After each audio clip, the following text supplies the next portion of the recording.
Frozen Shin is available at Big Bad Toy Store thanks to Bluefin, so check out the link in the description down below to place your order today. Kaiju, Dragon Ball, Pokemon, and more. It's Steven's Toy Reviews. Hello there, collectors. It is Steven here with another SH Monster Arts unboxing, and this is Godzilla 2016, the fourth Frozen version. Here we go again, another Shin Godzilla SH Monster Arts. But you know what? Gonna be honest with you, Shin is stupidly popular, and you guys seem to like Shin, so you know what? If they keep making them, I'll be more than happy to bring you guys the content one way or another. So, we do have Frozen Shin here, the one that I'm actually going to be pretty honest with you on this one, though. I think nobody asked for this one, but they made it anyway because, well, you know, money is involved. But for those of you who wanted this scene-unique Shin, congratulations. We finally have a release for it now. And it is a doozy, clocking in somewhere around $140 before shipping if you are charged anything significantly high because of things like overnight shipping and whatnot if you really need to have that. So do keep that in mind that this guy is indeed pricey, and it's a one production run and done deal thanks to being a P Bandai exclusive taken care of by Bluefin, of course, so places like Big Bad Toy Store will have it available. So, now, we've been talking about the box for a little bit now, and as you've noticed, it's actually a pretty significantly different box from the previous Shin releases that we've had, because most of those have been very dark in coloration, much like the poster, along with the promotional shots as well. But here, the box for Frozen Shin is actually pretty light in coloration. We do have a nice light blue color mixed in with some grays used throughout the majority of the box, which looks very cool. And on the front of the box, it does capture that image of Shin in the final moments of the movie very nicely, even though this is the prototype of the figure, and it does look pretty sweet. So if you're a mint and sealed box collector, congratulations, you have a nice display here for you. On the back of the box, we do have those promotional pictures, which do look different. We see a nice sky backdrop for the pictures used here, and everything does look very nice. We have clear pictures of all shots of Godzilla, so this way, once you open it up and you see it does not meet your expectations, you can clearly have a comparison with what Bandai had promoted the figure as. Anyway, at the top of the box, it is very straightforward and simple, just like the movie poster. We have Shin Godzilla in Japanese, and then we have the product name at the top. On the bottom of the box, it's just a promotional picture of Shin. On one side of the box, we don't really have anything at all, whereas on the other side of the box, it's another promo picture of Shin. Alright, so now the one thing that I did not mention about this box, though you probably could have guessed, much like the other Shin boxes, we do have that typical cardboard matte feel here for the box, but as you go ahead and you feel the actual image of Shin, and you can actually see the reflection in the light a little bit, it does feel glossy, it feels a little sticky. You know exactly what I'm talking about. It has sort of like that embossed feel, but not really. It's very weird to describe. But if you have the Awakening version or the second and third form set, you know exactly what I'm talking about there. But anyway, now that we've had that out of the way, we can now open up Shin, and once again, his box is very big, so do keep that in mind for storage purposes. We just have tape that is up here, no big deal. We don't have anything like tape along the side flaps. Alright. So now remember, folks, we have a nice guessing game here. It's been pretty consistent with heads.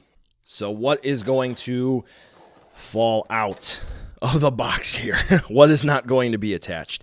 So here's the clamshell. No accessories, which you'd say, oh, well, no duh, it makes sense. But, you know, you couldn't maybe add in an accessory for maybe Awakening? Or maybe the first form Shin, since, you know, we have the final scene of Shin here. You know, we can't add in maybe the tail. All right, here goes. Kame. Oh. Oh. Could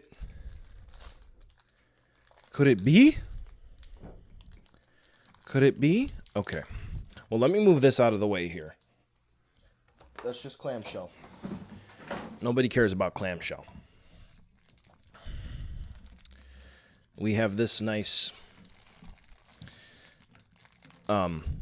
tail protector for Shin's long tail. His very, very long tail that spews stuff from the tip when he gets too angry. Okay, now, design flaw. Things on the tail that are not easy to move. Tape underneath things that are not easy to move.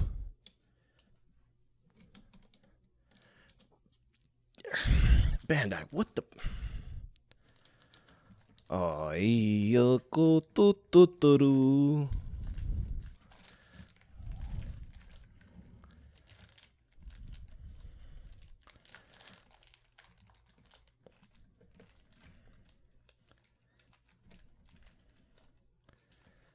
Okay, there we go.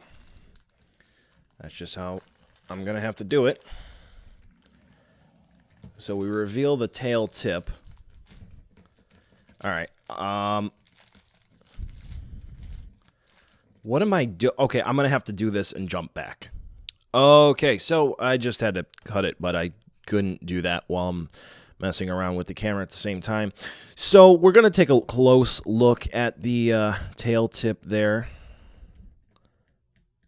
But, so we can close Shin's mouth.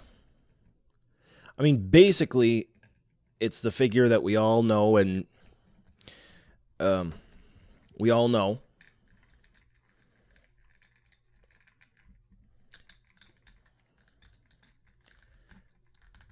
For paint apps, I'm not gonna lie, I'm not... I don't know, it kind of seems cheap-ish, like an amateur effort to do some of the dry brushing around the legs and the lower part down here of the torso. But if you take a look at like the dorsal plates, really cool. The chest looks very nice. The head, immaculate. And I mean, if you were to just, I'll actually do a side-by-side comparison in the review of the head and like this area here. You can tell there's a completely different shading technique that's used that looks great here, not as good here. So there's definitely something that's going on that they could have done differently. Yeah, I don't know. The dorsal plates look great, but here's the real star of the show, and I'm basically going to end it here. We're going to take a look at the new tail tip of Shinny Boy here. So let's get zoomed in. And we're just going to take a quick look. Back it up a little bit. All right, and there we go. We can see all of the giant god warriors getting ready to emerge off of his tail. I mean, so far, it's just Shin in a different color. You know what I think of Shin. You already know what it looks like. But I think I can do a nice review of it, give him justice. So look forward to that. It'll be up in the next couple of days because that's going to be no big deal. And I think I can maybe give you an interesting take on it. I think mine's broke. Well, that's cool. I think his hand's broke. Anyway, thank you guys so much for watching. Again, thumbs up will always be nice to help out the video and the channel. And be sure to subscribe so this way you know when reviews go live, especially this guy. And we got some cool stuff coming up in the month of August. It's pretty big for STR, so you don't want to miss out on that. And in the meantime, check out some of my other Shin Godzilla videos. All right, guys. All right. Thanks again for watching, and I'll catch ya in the next video.